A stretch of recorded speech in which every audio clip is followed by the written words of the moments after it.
మీరు Karthi movie Kashmora movie చూసారా? అందులో ఓ చిన్న పాప దేవతా స్వరూపంలా భావిస్తారు. ఆమెను కొలుస్తారు. గుర్తుందా? అది రీల్ మాత్రమే కాదు, రియల్ గా నేపాల్లోని ఖాట్మండు లోయలో అలాగే ఆడపిల్లలను పూజిస్తారు. వారిని సజీవ దేవత స్వరూపంగా ఆరాధిస్తారు. మనం ఎంతో మంది దేవతలను నమ్ముతాం, జాతరలు పండుగలు చేసుకుంటాం.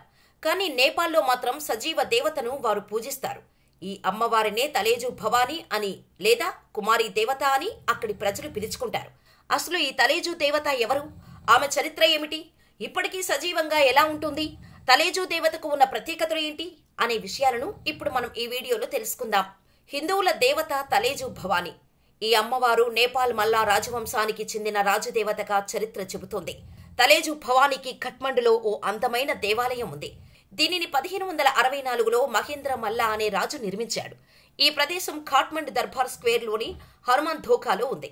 హిందువులు బౌద్ధులు ఇద్దరూ పూజించే ఏకైక సజీవ దేవత తలేజు భవానీ. కుమారీలను ఇక్కడ ప్రజలు కాళీదేవ శక్తిని పొందే యవ్వన బాలికలుగా చూస్తారు. ఈ ఆలయంలో బాలికలను పూజించే సంప్రదాయం ఉంటుంది. ఈ బాలికనే తలేజు భవానీగా పూజిస్తారు. తలేజు భవానీగా ఎన్నుకున్న బాలికను దుర్గాదేవి మానవ అవతారమని నమ్ముతారు. ఆ బాలికకు ఋతుక్రమం వచ్చే వరకు ఆమెను దేవతగా భావించి పూజలు చేస్తారు. ఎప్పుడైతే దేవత రూపంలో ఉన్న చిన్న పిల్లకు ఋతుక్రమం జరుగుతుందో అప్పుడు తలేజు భవానీ పిల్లల శరీరాన్ని విడిచిపెడుతుందని అక్కడి వారి నమ్మకం.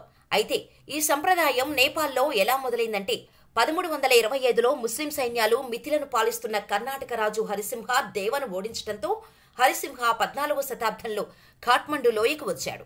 అప్పుడు అతనితో పాటు తలేజు భవానీ దేవతను తీసుకువచ్చాడని చరిత్ర. ఈ విషయాన్ని తలేజ్వాగామ, తుల్యాగమ అనే 2 సంస్కృత గ్రంథాల ద్వారా రుజువు చేయబడినట్టుగా తెలుస్తోంది. పురాతన కాలం నుంచి కర్ణాటి రాజులు తలేజు దేవతకు గొప్ప భక్తులు కావటంతో వారి ఆరాధనకు సంతోషించిన తలేజు భవానీ రాజులు నివసించే రాజభవనానికి వచ్చి చివరి రోజు అయిన జయప్రకాష్తో నడిచేదట. అంతేకాదు, రాజు జయప్రకాష్తో సరదాగా జూదమాడేదట. కానీ అమ్మవారికి రాజుకు మధ్య ఒక షరతు ఉండేదట. ఆ షరతు ఏంటంటే అమ్మవారు వచ్చి రాజుతో పాచికలు ఆడుతున్న విషయం ఎవరికీ చెప్పకూడదు. అలా అయితేనే రోజు రాత్రే వస్తానని మాట ఇచ్చిందట. ఒకరోజు రాత్రి రాజు రోజు ఎక్కడికి వెళ్తున్నాడు, ఏం చేస్తున్నాడో అని అనుమానం వచ్చి రాజును వెంబడించి రాజు భార్య వెళ్ళింది. రాజు భార్య దేవతను చూసిందట. దీంతో తలేజు భవానీకి కోపం వచ్చి ఆమె వెళ్లిపోయిందట. కానీ తను వెళ్లే ముందు నన్ను మళ్లీ చూడాలనుకున్నా, నీ దేశాన్ని రక్షించుకోవాలనుకున్నా నెవార్ వంశానికి చెందిన అమ్మాయిలలో నన్ను వెతకమని, ఆ వంశంలో నేను ఒక చిన్న అమ్మాయిగా అవతారమెత్తుతాను అని రాజుతో చెప్పిందట తలేజు భవానీ. జరిగిన పొరపాటును సరిదిద్దుకోవటం కోసం రాజు జయప్రకాష్ మళ్లీ అమ్మవారిని వెతకడానికి వెళ్లి అమ్మవారి రూపం ఉన్న ఓ అమ్మాయిని తీసుకువచ్చి పూజలు చేశాడట. అప్పటి నుంచి నెవార్ సమాజంలో ఈ ప్రక్రియ ఓ సంప్రదాయంగా మారింది. నేటికీ కొనసాగుతోంది. ఈ సంప్రదాయం ప్రకారం ప్రతి సంవత్సరం దసైన్ మహానవమి నాడు సజీవ దేవత ఆలయాన్ని సందర్శిస్తుందట. దసైన్ అంటే దసరా టైంలో ఆలయం ఉదయం 5 నుంచి సాయంత్రం 7 గంటల వరకు తెరిచి ఉంటుంది. కుమారిగా ఎంపికైన తర్వాత అమ్మాయి జీవితం పూర్తిగా మారిపోతుంది. ఆమె తన ప్యాలెస్ నుండి వేడుకలకు మాత్రమే బయలుదేరుతోంది. ఆమె కుటుంబం వారు మాత్రమే ఆమెను కలిసి మాట్లాడే అవకాశం ఉంటుంది. కుమారిగా ఉన్న అమ్మాయి ఎప్పుడూ ఎర్రటి బట్టలు, పైటముడిలో జుట్టు, ఆమె నుదుటిపై అగ్ని కన్ను వేసుకుంటుంది. అమ్మవారు కుమారిగా ఉన్న అమ్మాయి నుంచి వెళ్లిపోయే సమయం వరకు కాళ్లు భూమిని తాకనివ్వరు.